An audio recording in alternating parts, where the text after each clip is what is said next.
Bonjour Bruxelles, l'édito. Faire pause, pouce, marquer un temps d'arrêt, c'est le sentiment que j'ai envie de partager avec vous ce matin. Prendre le temps de s'arrêter, de regarder le monde, de le comprendre. Essayer de ne pas être soumis passivement au rythme de l'actualité que nous traitons tous les jours, mais d'en garder une forme de contrôle. Ne plus subir, mais accompagner. Ne pas rester impuissant, essayer d'être acteur. Hier matin, dans cet éditorial, je vous disais la nécessité de regarder avec attention ce qui se passe en France et de nous méfier, parce qu'en matière de cohésion sociale et de compréhension mutuelle, les blessures françaises et les blessures belges ne sont pas forcément très différentes les unes des autres.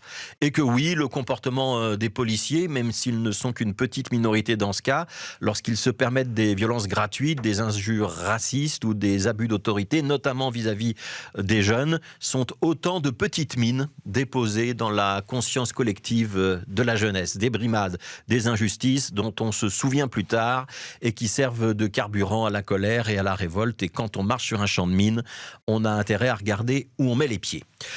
Le problème ne concerne d'ailleurs peut-être pas que la jeunesse, parce que nous sommes aussi de nombreux adultes à avoir dans notre vie eu affaire à de très très nombreux policiers qui font leur boulot parfaitement, avec beaucoup de compétences et de dévouement.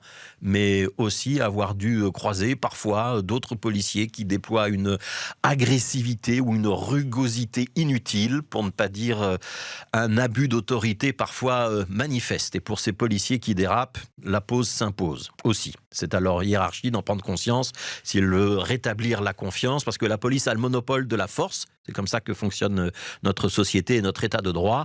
Mais ce monopole lui est confié dans le but de faire respecter cet état de droit, pas pour jouer au shérif ou rouler du biceps.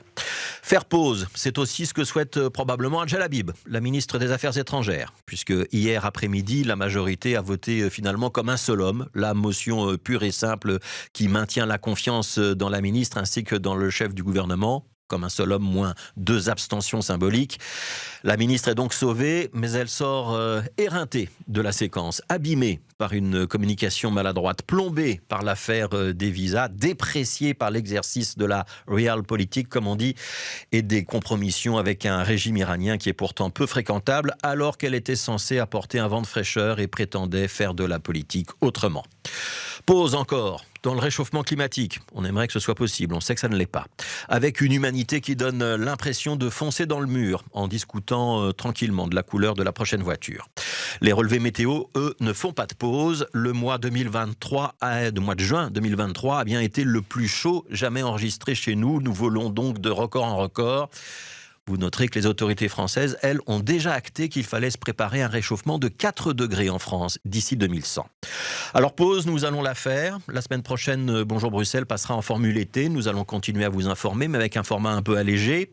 Ce matin, c'est la 120e édition de ce Bonjour Bruxelles que nous avons lancé au mois de janvier. 120 éditos comme celui-ci, 360 interviews, le journal de 8 heures, Loïc Strauss, Marie Charette, le travail de nos reporters, Anaïs Corbin, Camille Payot, la dose d'humour, l'énergie de la rédaction et toute notre mobilisation pour vous informer au mieux. Ce n'est qu'une pause. Parce que nous avons besoin, nous aussi, de recharger nos batteries, de prendre du recul, de réfléchir à ce que nous allons améliorer pour encore mieux vous servir, et nous reviendrons encore plus fort à la fin du mois d'août.